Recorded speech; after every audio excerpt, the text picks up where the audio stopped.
आज हम इस वीडियो में जानेंगे कि पृथ्वी का निर्माण कैसे हुआ। पृथ्वी का निर्माण एक जटिल प्रक्रिया है जो अरबों वर्षों में हुई। यहाँ वर्तमान वैज्ञानिक समझ पर आधारित एक संक्षिप्त विवरण दिया गया है। सौर निहारिका लगभग 4.6 अरब वर्ष पहले एक विशाल आणविक बादल या सौर निहारिका अपने ही गुरुत्वाकर्षण के कारण ढहना शुरू हुआ। यह पतन संभवतः पास के सुपरनोवा विस्फोट के कारण हुआ होगा, जिसके कारण बादल के भीतर के क्षेत्र सघन गुच्छों में एकत्रित हो गए। सूर्य का निर्माण जैसे ही निहारिका ढही, इसने गैस और धूल की एक घूमती हुई डिस्क का निर्माण किया। इस डिस्क का केंद्र तेजी से गर्म और सघन हो गया, जिससे अंततः परमाणु संलयन प्रज्वलित होकर सूर्य का निर्माण हुआ। प्लेनेटेसिमल्स का अभिवृद्धि युवा सूर्य के चारों ओर घूमती हुई डिस्क के भीतर धूल और गैस के कण आपस में टकराने और चिपकने लगे, जिससे बड़े और बड़े पिंडों का निर्माण हुआ जिन्हें प्लैनेटेसिमल्स कहा जाता है। अभिवृद्धि नामक एक प्रक्रिया के माध्यम से ये ग्रहाणु गुरुत्वाकर्षण के कारण अधिक कणों को आकर्षित करके बढ़ते रहे। प्रोटोप्लैनेट का निर्माण समय के साथ ग्रहाणु आपस में टकराए और विलीन होकर प्रोटोप्लैनेट बने। ये पृथ्वी सहित ग्रहों के निर्माण खंड थे। अभिवृद्धि की प्रक्रिया अव्यवस्थित थी और इसमें कई टकराव शामिल थे, जिनमें से कुछ इतने हिंसक थे कि उन्होंने प्रोटोप्लैनेट की संरचना और संरचना को महत्वपूर्ण रूप से बदल दिया।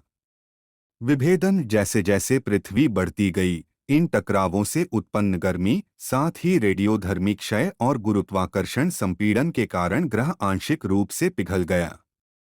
इसने लोहे और निकल जैसे भारी तत्वों को केंद्र की ओर डूबने की अनुमति दी, जिससे पृथ्वी के कोर का निर्माण हुआ, जबकि हल्के तत्वों से मेंटल और क्रस्ट का निर्माण हुआ।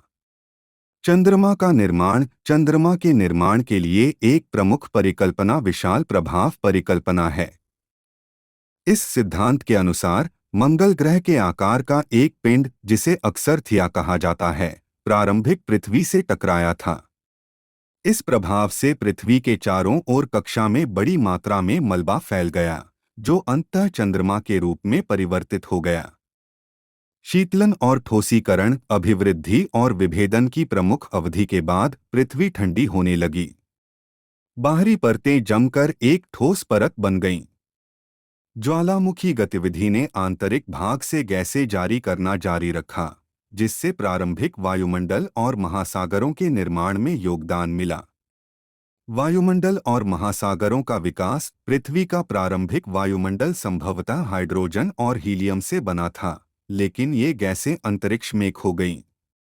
ज्वालामुखी विस्फोट, हास्य प्रभाव और अन्य प्रक्रियाओं से जल वाष्प, कार्बन डाइऑक्साइड, नाइट्रोजन और अन्य गैसें निकलती हैं, जिससे एक द्वितीयक वातावरण बनता है।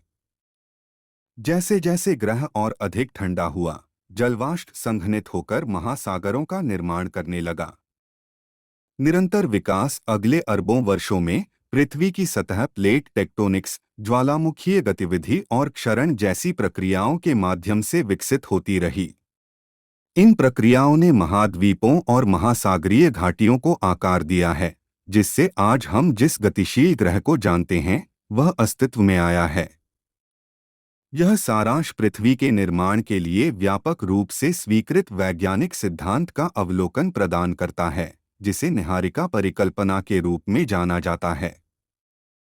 यह सिद्धांत खगोल विज्ञान, भूविज्ञान और ग्रह विज्ञान के साक्ष्य द्वारा समर्थित है।